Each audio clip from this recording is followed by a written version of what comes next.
A'udhu billahi minash shaitanir rajeem. Bismillahir Rahmanir Rahim. Dear brothers and sisters, Assalamu alaikum wa rahmatullahi wa barakatuh. Alhamdulillah, we are starting our Q&A session here for this first Muharram Ashra. As we promised that Maulana Asad Jafri is live with us, we'd like to thank him for joining us live for this program.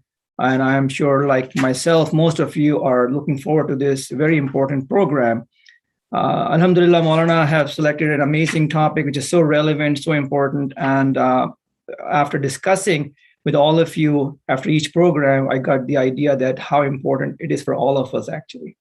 And that we can see those in the questions we are getting. We're getting so many questions tonight, and Maulana has to finish by 7 o'clock. So we'll try to get as many questions as possible.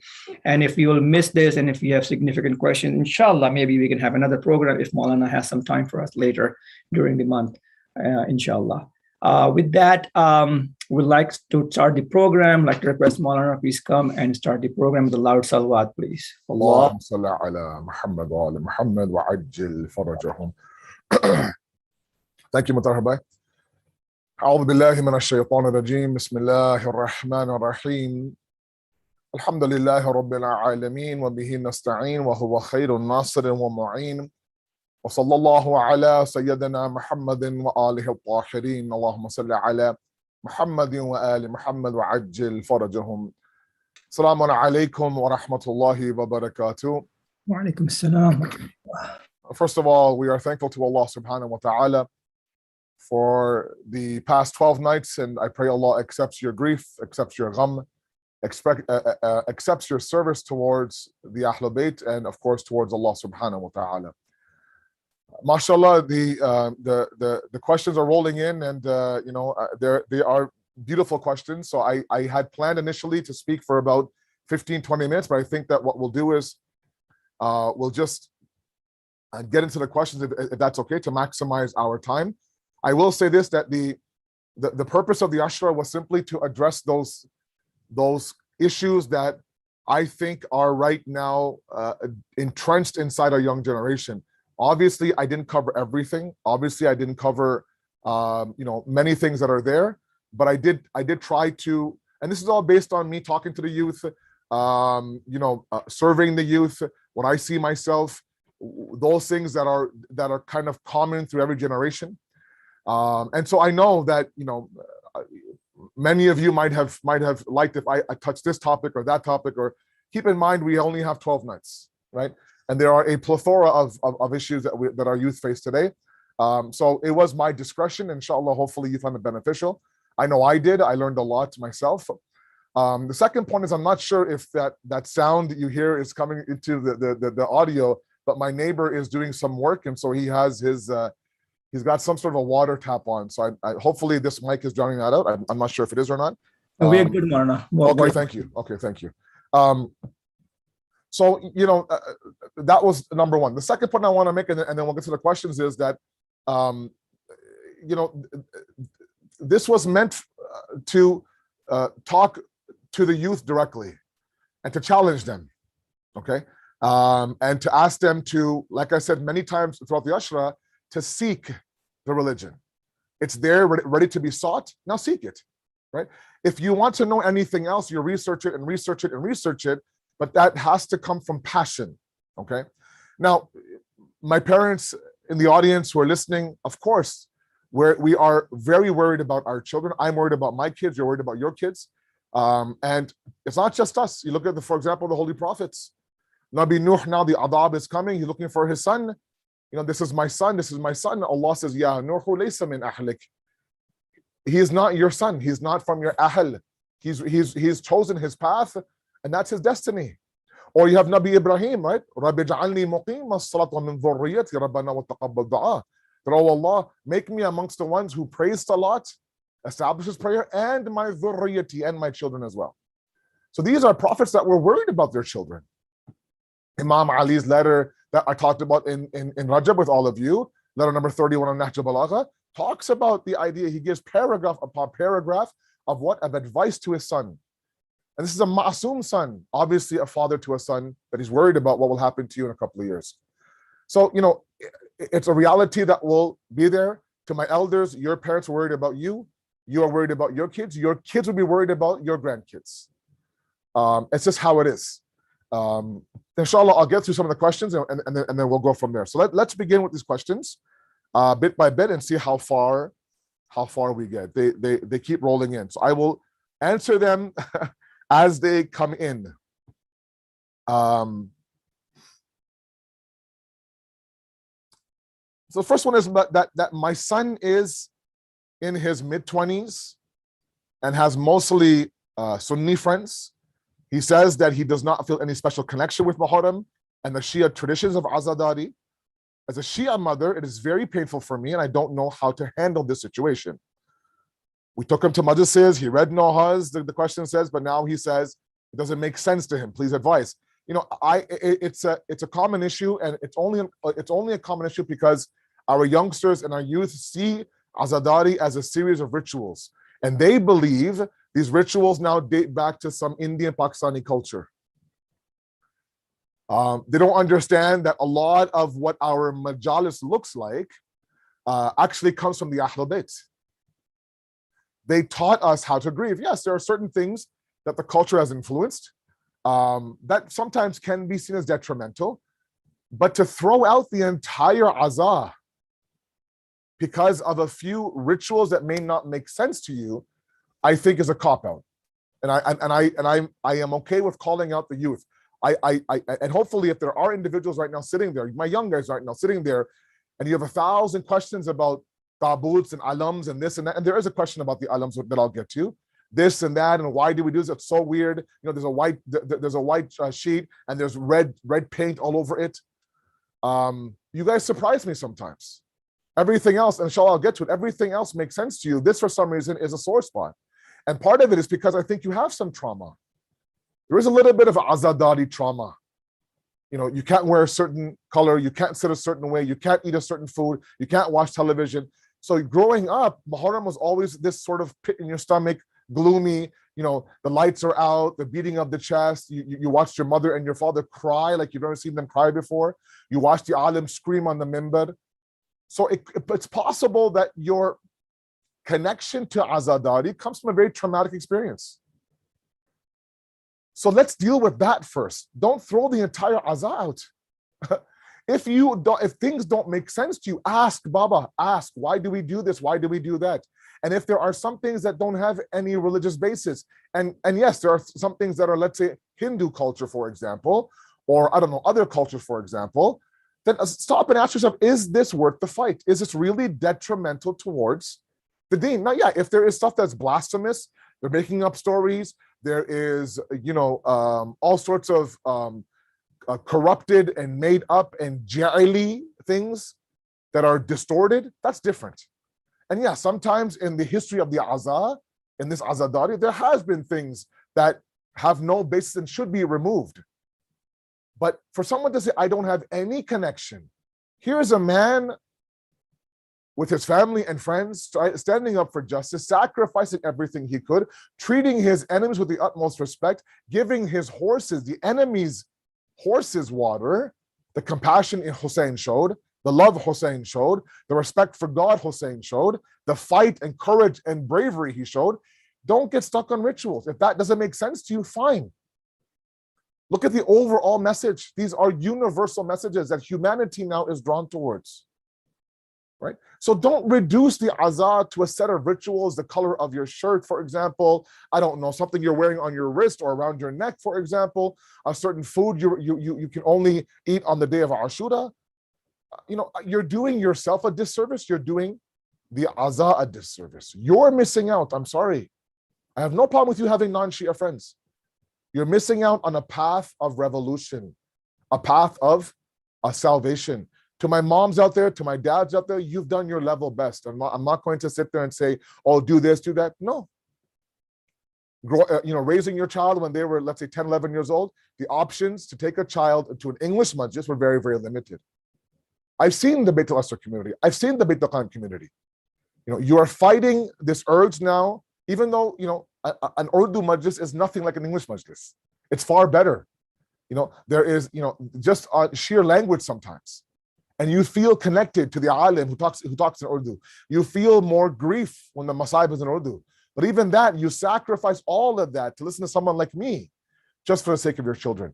Now, if that kid does not have a connection, all you can do at the age of 20 now, mid-20s, 25, 27, he's not a child, right? He's a grown man. All you can say is, look, if you have questions, ask this person, ask that person. Don't settle, say, oh, throw the entire Azza out, right?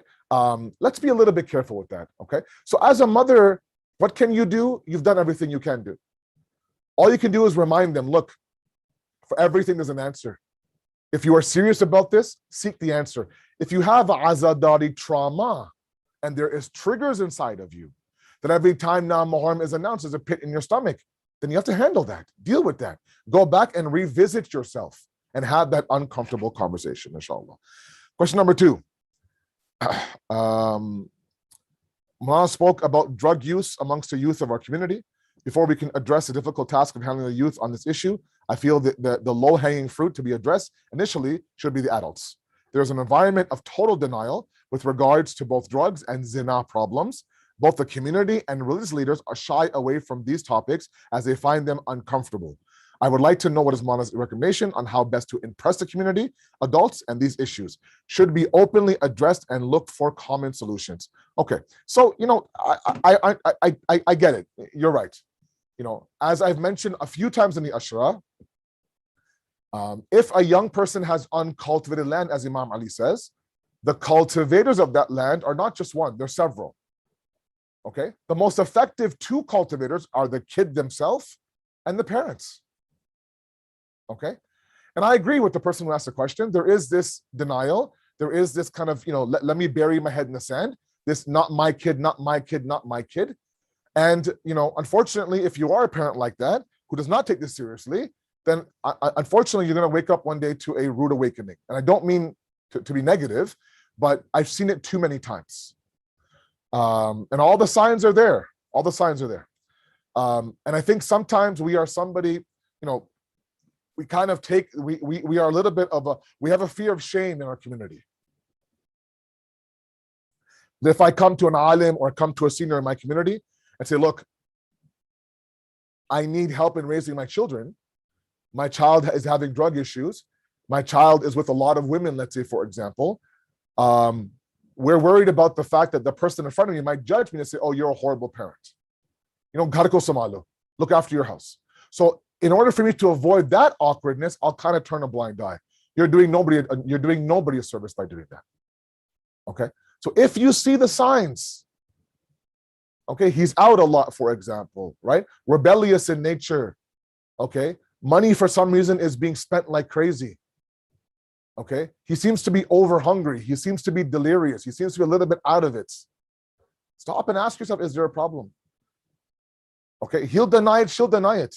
But we have to be able now to understand. Now, as far as the idea that the ulama don't talk about this, I completely disagree. If you are looking for these topics like zina to be talked about on the mimbar, then that's not correct. Everything has a time and place for it. In that environment where there is the awam and the public, there's an 8-year-old and the 88-year-old in that majma, then of course not. You're not going to talk about these issues.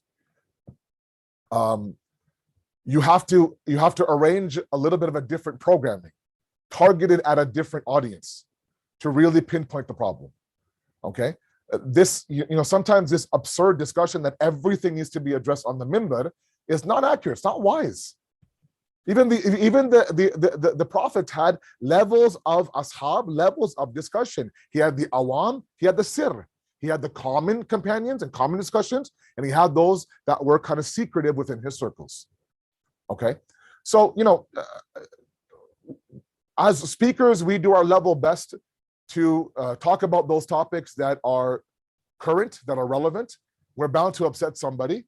If there's hundreds of people watching, for example, my speech, I won't please everybody, for sure. And that's why it's easier to please God than to please others. Number 3, question from a young youth. Can you give some practical tips on how to kill your ego so you can travel to God? Great question. So obviously there's worship, right? Salat, namaz does a lot of things. We underestimate the power of salat. Okay, we really, really do.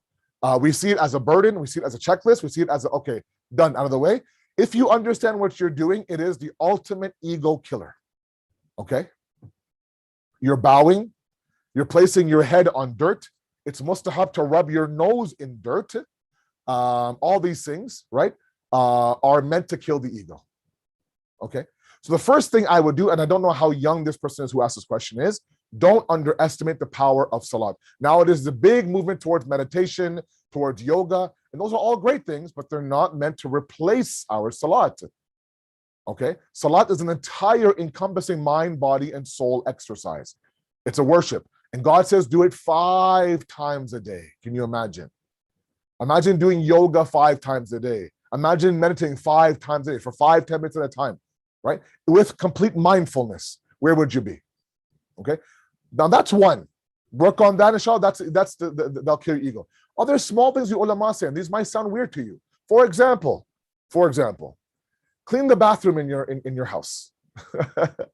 I'm serious. Be the guy who cleans the bathroom in your house. That means scrub the toilet. That means take out the garbage. That means, I don't know, those kind of things. If not, fix the shoe area.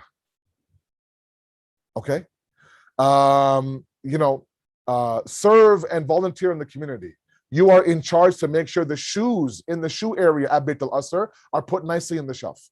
Pick up somebody's shoes and put them in the shelf. That'll humble you right away. Okay? Long-term solutions for ego killers, muhasaba, self-accountability. Stop there and account for yourself. Don't write it down. Some people have different outlets.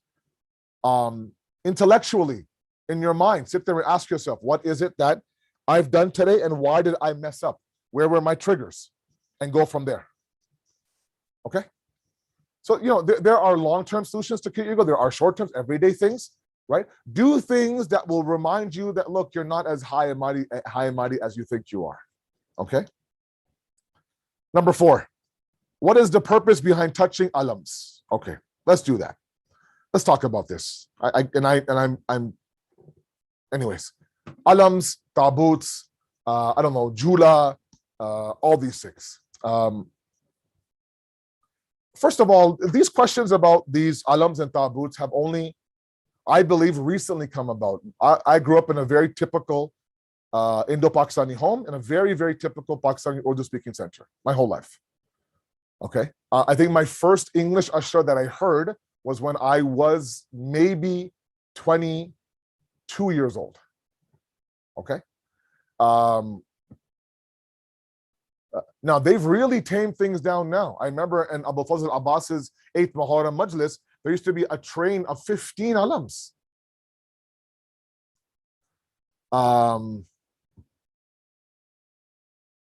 It's incredible to me that for everything else that right now happens, we understand everything else. When it comes to Islamic concepts, for some reason, we throw a fit.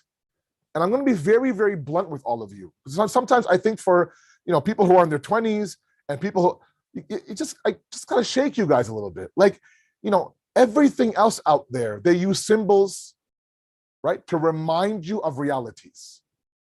Okay? Look, we live in a branding era. Okay? There's brands everywhere. A successful brand is one that you look at that brand and you're reminded of a shoe company, or you're reminded of an athlete. Okay?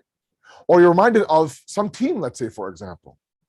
You go into museums and they preserve swords and shields and armor, and they preserve the war flags. They have documentaries on this stuff to tell you what happened in World War I.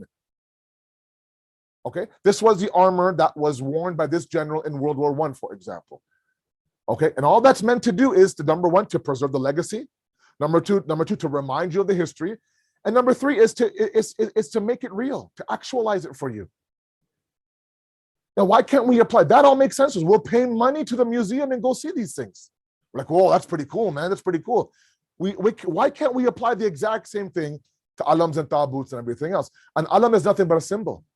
In every war, religious, irreligious, they would have flags. They would have standards, because if somebody would see from afar between two fighting armies, they would tell by the flag that they're holding, one represents this, one represents that. Okay. So now when you are holding, for example, the alam of Abul Fazl Abbas, it's nothing but a flag. It's nothing but a symbol. It's a reminder that this is, what the alam possibly could look like on the day of Ashura. And when you visualize, because we're very visual people, by the way, right? I mean, it's one thing to, for example, read up on Surah Yusuf and its tafsir and listen to a speech on Surah Yusuf. It's one thing where you watch the movie. It's one thing where you listen to me talk about Nabi Musa for 15 nights. It's one thing where you watch the Prince of Egypt, for example. Okay? What I say you might forget, but the image of watching the sea part on TV in a movie, that won't escape you. Watching the alam now come out of the azakhana now, your mind goes to that moment of Imam Hussein now at the khema, watching the alam from afar go back and forth, up and down. Tabut is nothing but our announcement that had we been there on the day of Ashura, we would have lifted your mayyat on our shoulders. That's our announcement to say, look, Hussein, you would not be left on the plains of Karbala alone. You would not be carrying Ali Akbar's mayyat alone. I would be there and I would give kanda, I would give shoulder. Right? I would. Look, think about it. It's actually mustahab to carry a coffin during a funeral. And a lot of us do. We have, I don't know what happens in New Jersey, but in Toronto, we have a huge lineup going from the mosque to the funeral van, and we carry literally past the coffin on our shoulders. And it's recommended to go and to carry the coffin. Number one is that you are supporting the people who are the family. Number two is you're reminded that one day now you'll also be carried like you're carrying this person. It's a reminder. Alums and tabuts are nothing but reminders. Nobody worships these things, guys. Okay, if I am sitting there and I am asking at the alam for a dua, I see that alam as a path of nearness to Allah subhanahu wa ta'ala. I see this alam to represent that man who sacrificed everything for God. I am at the alam, and that is a symbol for me as a representative to somebody called Babul Hawa'ij, the door of your hajat, the door of your du'as. So if an elder woman now, elder man is sitting there and she's crying at the alam with her hands raised, she believes that, look, getting to Allah might be difficult. Let me try going through Abbas to Hussein to the Prophet to Allah. Okay, these are not idols that we worship. These are simple symbols that allow us to actualize azadari in our mind. Now, why do you touch it? That touching is out of respect. That's it. It's out of respect. We see it as muqaddas. We see it as something that's pure. It's a symbol that symbolizes purity. So we treat it like that. Okay? I mean, if you can put a baseball, I tell you, these things are accepted by everybody. But again, when it comes to azadari, qayamat, why? If you can take Michael Jordan's rookie basketball card and put it in a case, in a vault, don't touch it, don't crease it, make sure it's protected, blah, blah, blah. To you, that's purity. To you, that's very, very valuable. So you're going to put it somewhere else. Some people actually have these, in the banks now, they have these lockers. They put their gold in there, they put their jewelry in there, and then they put their valuables. And part of that, of course, sometimes is the baseball that was, I don't know, the last home run of Barry Bonds, for example. That's okay. That's purity. That should be preserved. But if someone goes and kind of puts their hand and says, that's them, look, this is very pure to me. Might be a piece of cloth for you. It represents something more to me. Okay? Something more to me. I hope that makes sense. And so when you talk about idols and shirk, no, of course not. No, nobody is worshiping these things. No one's saying La ilaha illa alam. There's no God but alam. La ilaha illa tabut. No one's saying that, my brother. Sisters, please. Don't create things. Don't automatically assume that everything that's been going on for centuries is all out. Oh, everything our parents did is wrong. No, they did something right. They have aqidah, they have belief. They came here in a very, very foreign land and established these four walls, something you and I cannot do. Number 5. My daughter is the only hijabi girl in school, and even her cousins and most of her Shia friends don't wear hijab. It's very difficult for her to be the only one doing hijab and for us to help her with this stress. Any suggestions? It's a great question, and it's a huge problem. The advice that I would give you is continue to be the voice of support for her. Okay? If that means that you make hijab into an avenue where you reward her, go out, pick out beautiful hijabs, beautiful abayas, make it a whole process. Build that certainty of her faith, for example, challenge her to know the deen. That's all you can do. And look, do not underestimate the power of prayer of the parents. Okay? My mothers and fathers who are listening right now, you have an incredible backstage pass to God. You have VIP access to God. He listens to you. You are the parents. Beg Allah, Allah, please. This is my only daughter, and she's the only one in her whole school wearing hijab. Please, let her know. And just remind her, she doesn't have to be this massive ambassador. If she doesn't have the answers to the question, it's okay. Tell her, I don't know. I do it because God tells me, and I submit, and that should be enough. Okay, let me keep going here. I'm in my mid-20s and successful in my career and live on my own, but my parents never appreciate my accomplishments and nag me all the time, especially to be a better Muslim and to get married.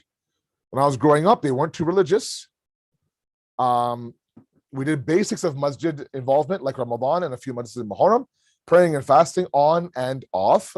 In the past few years, my dad became religious, and I did everything right to make them proud with my career and to be financially independent. But now I am being judged by my parents for being Americanized, even though I still do the same Muslim community things we did growing up. I am also not mentally ready to get married. I'm trying to figure myself out. How can I tell my parents to give me space? So it's a good question, and I'm going to address both parties. Number one is, to my parents out there, you have to understand that you're dealing with a different generation.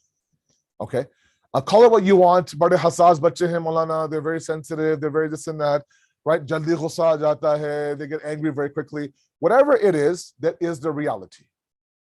Okay? I don't think we realize, and I say that being born and raised in the West, we don't realize how difficult it is to be a 15-year-old, a 21-year-old in today's society, in America, trying to hold on to their faith. The sheer pressure now to be relevant, to be validated, to be accepted, for others now to sit there and rubber stamp you as a human being is very difficult. To throw yourself out there and wait for someone to accept you or reject you is mind-boggling to me. I don't know how they do it. So, which means if they are different, then our ravish of tarbiyat has to be different. The methodology of which we raise our kids has to be different. Okay? I always hear my elders and my parents say, oh, my father never did this. My father, okay, well, it's a different era, right? Different time. So we have to be careful. Your job, our job as parents, is absolutely to be the authority figure. Lay down the law, set the limits, remind them of God. If you need to be individuals that, be the voice of reason for them, if you need to set limits, if you need to be the authority figure, if you need to discipline them, that's your right as a parent. But what Islam does not give ijazat to is to disrespect the child, is to strip them of their dignity. Imam Hassan, Imam Hussein alayhim salam are entering the house during a hadith al-kisa. Assalamu alaikum ya amma wa alaykum salam ya qurrata aini wa thamarata fawadi wa alaykum salam, oh the apple of my eye and the fruits of my heart, the light of my hearts. Right? Look at the way that, say, the Fatima addresses her children. Okay? So tarbiyat is not to crush your child. It's not to sit there and tell them, look, for some reason we believe that love, the only avenue of love for my parents today is tough love. If I'm a little bit soft on him, he'll be complacent, Maulana. If I'm soft on him, he'll let his guard down. No, sometimes today's kid, doesn't matter if it's 10 years old, 20 years old, 30 years old. Sometimes they need words of encouragement from the parents. Sometimes they need a simple, I'm proud of you. If you can't find the words, invent them. Google it. How do I compliment my child? I'm serious. If you've never been taught that, then change. I'm sorry. Please. Okay, this is not the streets of Hyderabad or Karachi or Lahore or I don't know, Lucknow. I'm sorry. If you're going to migrate to America, you're going to have to ensure that the tarbiyat now is different. And this is not an Americanized tarbiyat. Okay, Islamic tarbiyat is not to sit there and to yell and scream at the child or to destroy them and destroy their dignity. No, Islam very much says that you are to speak to them with a soft tongue. The Prophet says the same way you are asked to respect your parents are asked to respect you. Now, my parents don't like this conversation when I say this. They think that I'm part of the problem. Oh my God, how many emails do I get? Maulana, you are ruining our children. Maulana, you have completely handcuffed me as a parent. Arab, hey, this is the deen. It's not from me. Okay, we're taking the deen from, our childhood. And I'm sorry, as much as we love our grandparents and their parents and their parents, not everything they did was according to the deen. That's on this side. On our side, as immigrant children to immigrant parents, please understand one thing. Okay, their job is to always be that voice of reason. Okay. We're stuck on tone sometimes. Don't be stuck on tone. Yeah, sometimes it'd be nice if they said it properly, but let's understand what is it that they're trying to tell you. Look, in the question it says that they are always trying to make me a better Muslim. How dare they? What do you mean? They're trying to make you a better believer and you're complaining about that? Fine, if they're saying, look, did you pray namaz, pray, that's their job. And until their very last breath, they will forever do that. And you should be thankful that you have somebody in your life reminding you of your true purpose and destination. Because they know that people who become successful in their business can very easily sway from the deen. They are your, sorry. They are your voice of reason. They are your voice of your conscience, okay? They ensure that your ego doesn't get out of hand. Be thankful for them. I get it. Sometimes their tone is sharp. Sometimes they'll never sit there and say, wow, I'm so proud of you. Do you honestly believe that your parents are not proud of you? If you're looking for words and you may not get them, invent them for you. Let me be the first to tell you I'm proud of you. Hear it from me. If you are somebody who's worked hard in America, in that culture, to be somebody who is successful, I am proud of you. The community is proud of you. And yes, you want to hear specific words from your parents, and sometimes they don't have the words. Imam Ali says, when you are waiting for an apology from your brother or your sister or your loved ones, and they don't give it to you, invent it for them and move on. Heal through that and move on. Okay. In terms of marriage, again, that's a talk that now you and your parents have to have, right? You got to be open to it on both sides. Those days are gone that they can't force you to marry. But yes, the further you get into your marriage, the better it is for you. Remember, you're protecting yourself from sin. Your parents are protecting you from sin. They know that the true life begins after you get married. As a single guy making lots of money, you could end up loving the freedom you think happens when you're single and you are in charge of your own money. They want to make sure that you don't fall into that trap, inshallah. Okay? Everything okay? Any issues so far? We're good. We're halfway through. Alhamdulillah, Maulana, going very well. Okay. Thank you. Trying to plow through these. I'm sorry if I'm going too fast. Our daughter is going to a university away from home. I'm afraid that she will lose her faith completely as she isn't regular in her prayers. She tried hard to convince us to let her go away for school as she feels she needs to become more independent. She's a responsible and hardworking student, but what can we do now as we don't want her to rebel against us if we nag her too much? Yeah, it's a balancing act.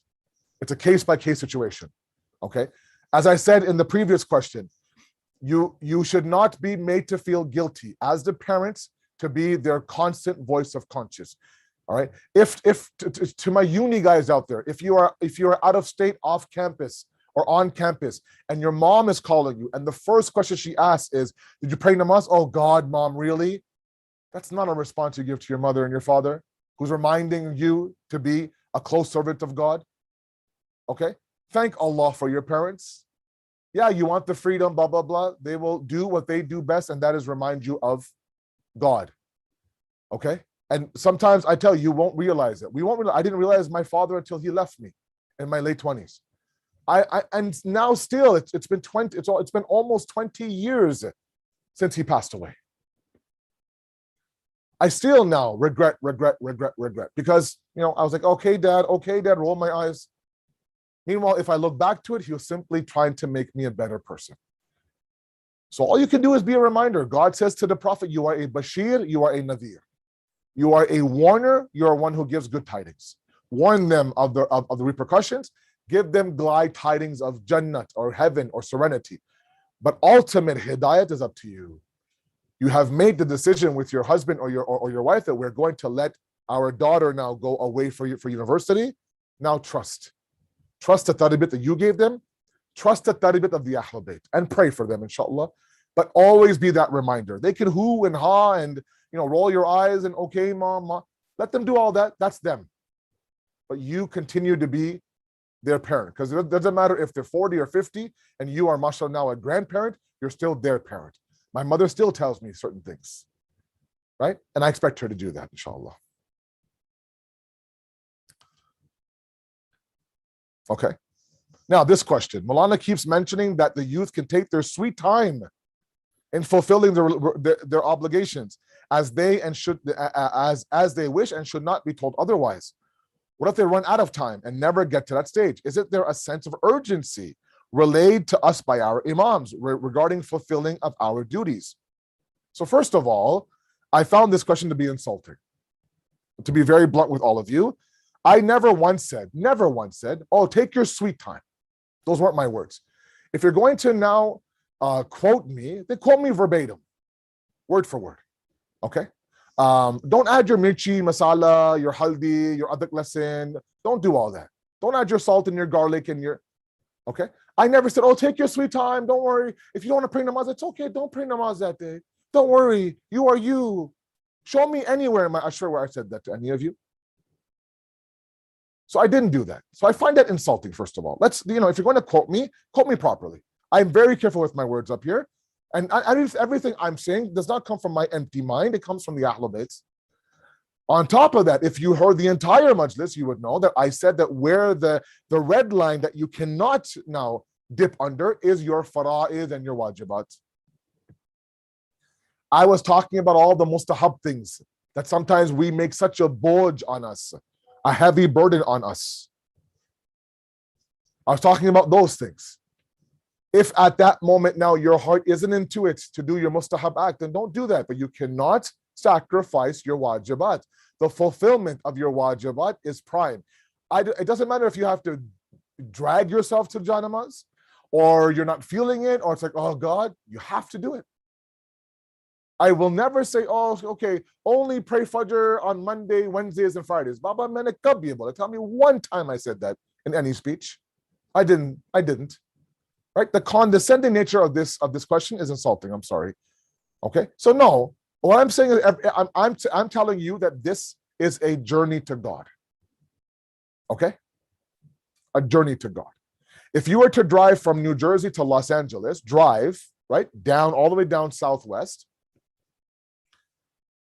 it would not be smart now to expect yourself to drive in one shot from New Jersey to LA. You would stop over at a hotel, you would stop over at a rest spot, grab a coffee, fill up for gas, take a little bit of break, stop for namaz. Okay? But you wouldn't turn around, right? And say, oh, forget it. The journey to God is a journey to God. You have to keep trekking along that journey. Every wajib act that you now perform is you now driving a little bit towards Allah. Every time you're on the road towards LA, that's your wajibat. Every time you pull over and take a break, that's your heart saying, look, all I can handle right now is the wajibat. Oh, there are people who Surah Mulk and Surah Yasin and Surah Rahman, beautiful things. Bahut achhi baat hai. I'm not saying that. But it's to the point where it becomes a burden now. We're tired. Neend aa rahi hai. Surah, we're checking to see, okay, where is that surah? Oh my God, there's still 3 pages. Okay, At that moment, Baba, close the book, put it aside. It's not wajib on you. We don't want to create this nafrat, na'udhu billah, this sort of distaste in my mouth for worship. That's not me, it's Ahlul Bayt. The Prophet says to Imam Ali, this is a vast ocean of a deen. Enter it slowly. No problem. Enter it slowly. So I never once said, take your sweet time. No. Your wajibat are non-negotiable. Non-negotiable. Okay? You can never say, oh, today I don't feel like praying namaz or fasting because Sayyid Asad said I can take a break from fasting. No, I didn't. No, I didn't. I don't have the power to make something halal haram, haram halal. I don't have that kind of power. Wajib is wajib ala kulli hal. Okay? For men, there's never a reason you can't pray salat. Even if you're drowning in the ocean, there is salat al-ghalq, the drowning of salat. You're in a war, for example, there's salat al-khawf. Okay? In every state, you can't stand, for example. All you can do is blink your eye for salat. Okay? That's not negotiable. If you are a able-bodied, not traveling in the month of Ramadan for no apparent reason, and you don't have any other issues, you are fasting. Don't tell me I'm tired, I want to take a break. I never said that. Never said that. Okay, let's move on. Well, hopefully that's clear. Okay, we're plowing through, inshallah. Let's see what's going on. Okay, we are about 20 minutes left, and I'm getting a little bit. I actually, after 12 days of this marathon, today I woke up with a little bit of a sore throat and a little bit of a cough. It was bound to happen, but alhamdulillah, it happened on the 13th of Muharram and not on the 6th or the 7th, alhamdulillah. So don't mind my voice. Today is my rest day. So, alhamdulillah, inshallah, I'm getting through this. Question now to the introductory discussion. I think this came today, actually. With the predominant culture for a house madrasa being Urdu-centric, we feel that our 14-year-old daughter can be lost if she attends them, as she will sit there and not be able to relate. We also want to ensure that her current interest continues to grow at this impressionable age, while mindful that taking her to more and more programs may have the risk of becoming disillusioned. Some way as one gets disillusioned with continued adverts with searching. Okay, all right, same way, I'm sorry, okay. How does one strike the right balance to stimulate continued religious development in these teenage years that they find relevant, especially since it is uncool amongst their peers? Great question. Now, I would say that attending an Urdu majlis is not just about the 35-minute Urdu speech, okay? What I mean by that is that even if you take your 14-year-old who does not know Urdu to an Urdu majlis, okay, and they can't get they get 1% of the actual Urdu majlis, there's still a lot of things to learn from a majlis that they can benefit from. Okay? And that comes from the idea that you have to explain to your child that the rituals that are there in the Aza, from the Marsiya to the Salam to the Matam to the Ziyarat to the Tabarruk, all of it has an Islamic backing, absolutely. Okay, like for example, if my young guys right now are listening, this idea of a Marsiya, okay, that sometimes our youth, they make fun of. So there is one guy reciting, then there's three guys around him, and they begin to recite. Okay, we think, oh, what is this? Blah blah blah. Like this Urdu poetry. We don't understand that this actually was laid down by the Ahlul Bayt.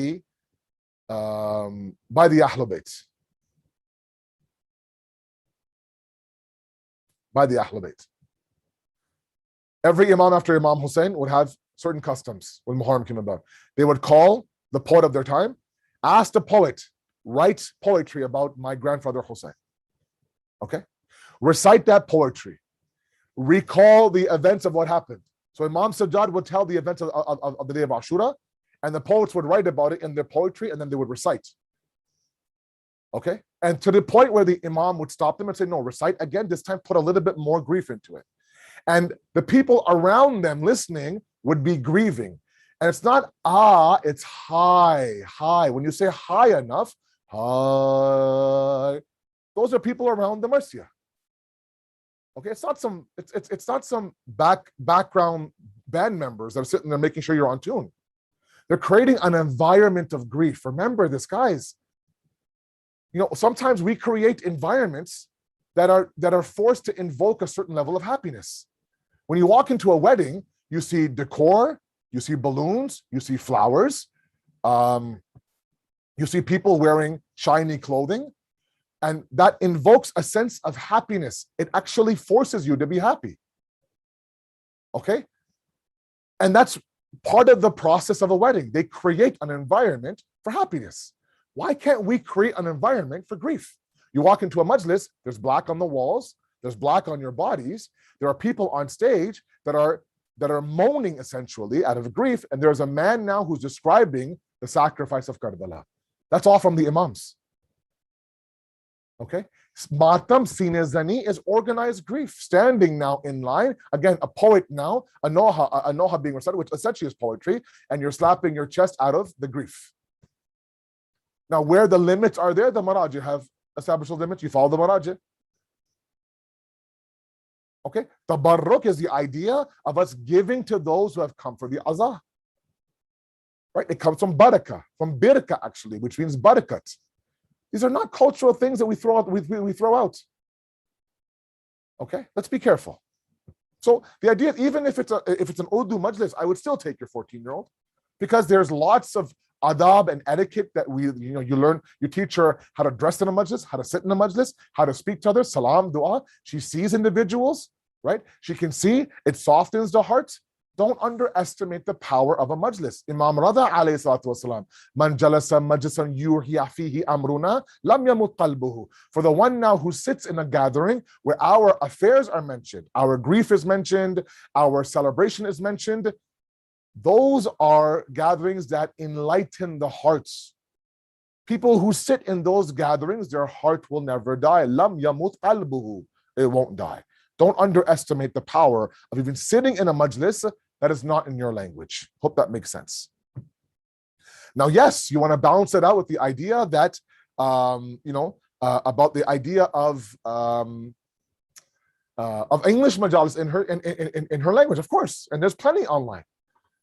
I mean, I go through series of lectures of other ulama, sometimes my colleagues, on certain topics, and I make notes. I do. When I'm done reciting a majlis, I go home and I promise myself I listen to one majlis at night before I go to bed. So I have it on my TV, I Chromecast it there, either in Urdu or in English, and I choose. MashaAllah, you have a buffet now, alhamdulillah, of knowledge, of all languages and all ulama, all afkar, all ideologies. Okay, benefit from the ones that you can benefit from, inshallah. Whew, okay. What changes we have to make in our current traditional Azadari to engage our youth more and to make the movement of Karbala more relevant to them? We can only attract them if they realize it is solving their important social and personal issues. How can we keep the channel of Pure Islam open to all people in our community without labeling or branding them again as religious, moderate, blah, blah, blah? Okay. The aim is to keep the doors open to everyone, even if someone has 1% chance of getting it back to Sirat al-Mustaqim. And I think that we are getting there. I really, really think that we're getting there. This embracing that's happening to the English aspect of Azadari has taken off in the past 10 years. I tell you, and as a speaker, you don't understand. Sometimes half of my crowd in the English language are elders. Elders who are from the Indo-Pak continent. Elders whose mother language is Urdu. Okay, those days now where people would complain about English majalis are no longer there.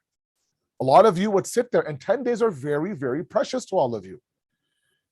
You know, they're the most important days of the year for you. And I see a lot of parents sacrifice that to make sure they go to an English majlis and listen to a speaker that is much younger than them, also so the message can get to the proper channels. I think that it's happening.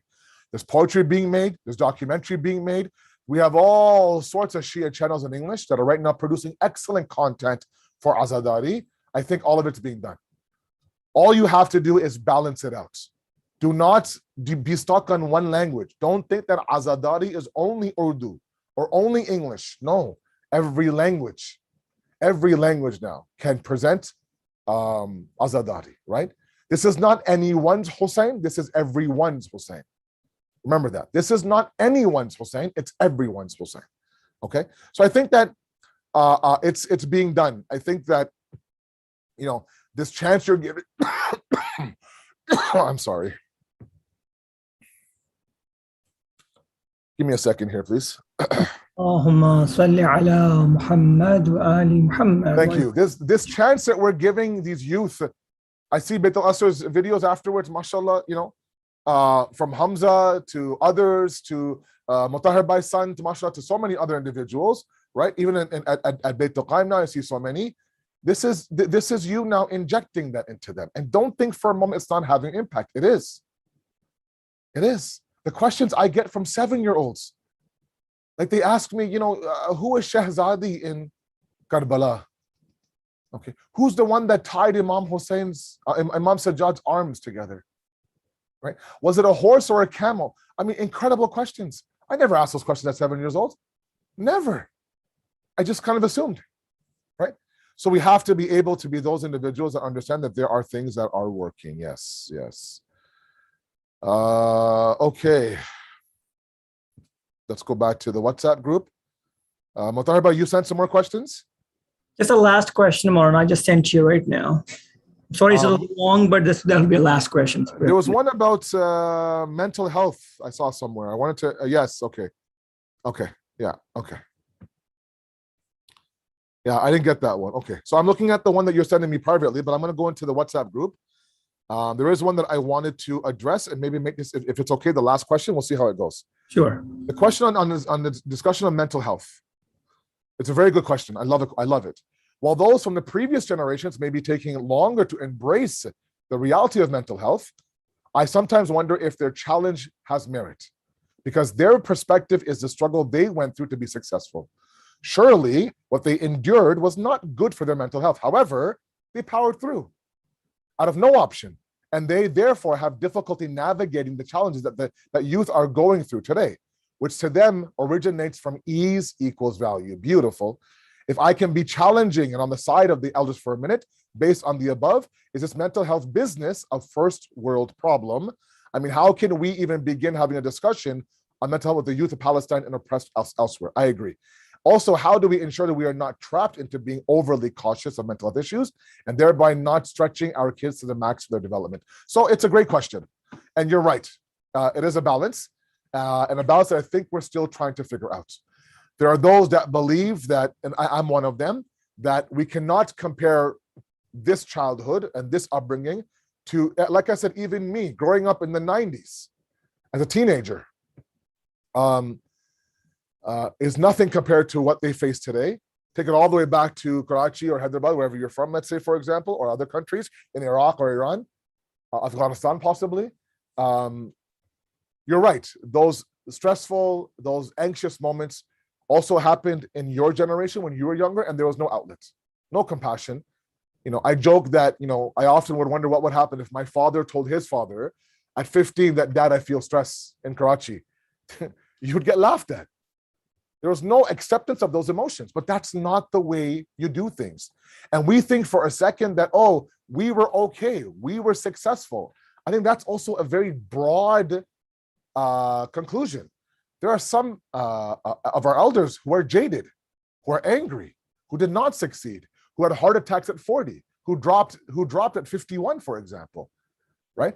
And that's an element of, you could say bad diet, smokers. It's also an element of stress management. Okay, so you said it yourself that it was challenging, and absolutely, right? Even with this advent and arrival of mental health today, the youth are still being challenged to navigate through their stress. All we're doing is we're giving them a little bit of extra strength, but the boost comes from them. Do I think that sometimes we coddle? Yes, I do. I think sometimes they need to be uncomfortable. And that's the spot that I think they're not at. They're not at. They're afraid to be with their emotions, with their ups. And I talk about ease equals value all the time. The moment the marriage gets a little bit difficult, divorce. The moment the course is hard, drop it. If this job is stressing you out, for example, and the hours are too early, quit the job, right? Because they don't have this mentality of a hoarder's mentality. My elders, my parents in the audience, whatever they got and they hung on to. Okay. If their tape recorder broke, they would tape it, they would wire it, they would elastic band, because they're not guaranteed I can go out and buy a different tape recorder. They were just in survival mode. So they had no choice, but our youth are not in survival mode right now.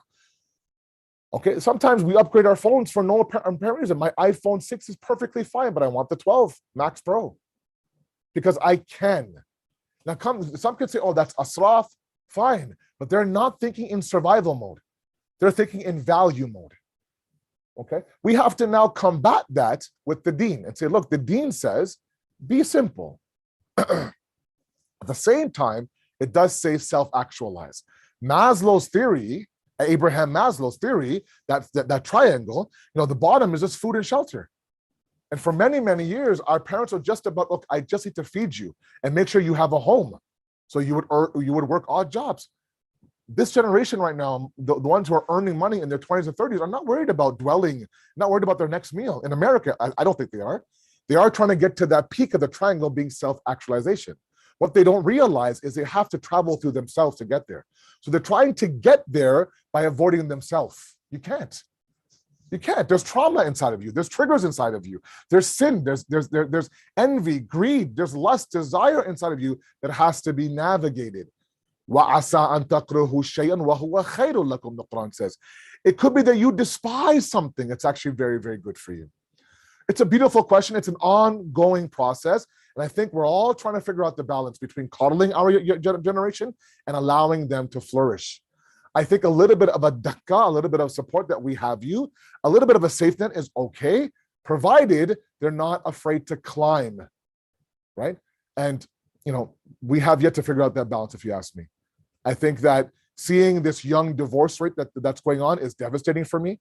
These are couples who are fighting to get married, taking on the entire family to get married, the whole world to get married, and within 70 days they're divorcing because they can't handle the idea of it being uncomfortable. It's not easy, so it's not valuable. I totally agree. Totally agree. Great question, by the way. Beautiful. Let's do one more, if you don't mind, Mutahar Bhai. Sure. Okay. So this university and on their own and this and that, I think I've touched that already.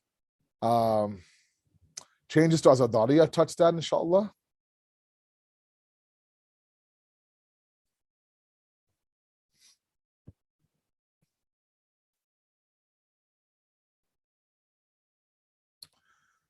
The question by Dr. Musa is a good one. And I've never seen it in that light, right? Allah helped the Muslims in the Battle of Badr, and why his help didn't come in Karbala. Great question. So we are talking about something that is about almost 60 years of a difference. Okay. So Badr happened in the second year of Hijri, I believe, second or third, and then of course Karbala in 61st, right? So about late 50s, 60s. So the state of the Muslims was a little bit different. They were very fragile in Badr. They needed a little bit of encouragement. Okay, they were very, very, they were at a moment where they weren't sure. Also, that's number one. Okay, whereas and that was a war against the kuffar. This is a domestic, a civil war, unfortunately, between Imam Hussein and so-called Muslims on that side.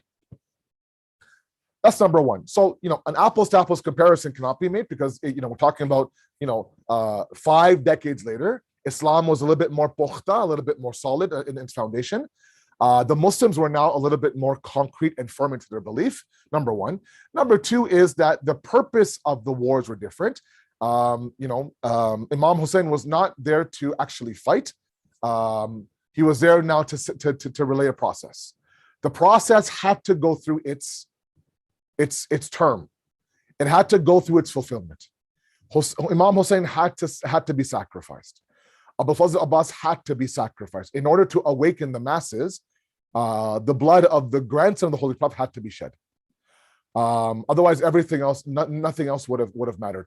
There had to be, and for lack of a better word, a little bit of a shock value to really kind of unveil the reality of Yazid and present the truth of the Ahlul Bayt. So for these two reasons now, the angels didn't come. And mind you, they were presented to Imam Hussein. We actually believe animals came, angels came.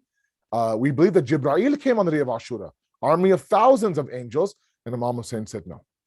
Right? So we trust the ilm of the Hujjat of Allah, that at that moment, this isn't about me defeating that army, it's about the sacrifice that needs to be made. That's a great question. We will end there. I cannot tell you how amazing these questions are. And again, as I said in the month of Ramadan, it really shows the level of the community. I'm thankful for everybody, Mutahhir Bhai, his entire team. I know there's a lot of people, Musa Bhai in AV, Hamza in AV, individuals that are behind the scenes. Mutahhir Bhai is, mashallah, the handsome face on camera. There are many people behind the camera that we cannot see. And again, for these questions now, may Allah bless you all. It's a struggle, it's a fight. I'm with you. I'm on the grounds right beside you. And inshallah, I'll pray for you and you pray for me. And my only dua is that the Imam of our time is pleased with all of you, inshallah. Thank you very much. Thank you. Maulana, thank you so much. I really appreciate it. On behalf of the entire Beth Walila Sir organizers and the community, I'd like to thank you for the great topic and great lectures. It was so relevant, and everyone getting so many messages from everywhere. How relevant it is, inshallah. But I do have two private messages by two community members I would like to share with you. First one from Dr. Muswi. I would like to express my gratitude on behalf of the entire Beth Walil Asad community to Maulana Asad Jafri for his wonderful enlightening lectures. While referring to the 11th Muharram Majlis, Maulana has been an amazing realtor for our one-bedroom apartment, helping us get to the right master or owner occupant. Very well said. Beautiful said. Yeah. And I also would like to thank. I'm gonna use that example, Dr. Musfi, just so you know. I'm gonna steal it. And then he's thanking Beth Walila organizers for having you all the time. And we had you in Ramzan, and it seems like there's a connection we are building up here with you, Maulana, and it looks like they're all looking forward for more programs with you. Inshallah, we'll talk about next Ramzan. Inshallah. Inshallah. And then I like how you put that in there. Yeah. Okay. Have to squeeze that in somewhere. And then also there is actually a brother who asked a question. He's apologizing for the confusion. He didn't mean to do that or hurt your feeling in any ways. It was just written in haste, he said, but intention was just to clarify for myself. Really enjoyed your speeches and learned a lot from it. I love you all. Thank you very much for that. Thank you. I also want to say, I want to thank Dr. Musa Jafri as well. Every time I speak at Beit al-Asr, he makes it a point to send me a private message of encouragement. And whenever I go and visit Beit al-Asr, I have the honor of meeting him, and every meeting with him, I learned something. So, Dr. Musa, I appreciate your encouragement and your hosla of Zai. May Allah give you a long life, inshallah. Asad, thank you. Thank you.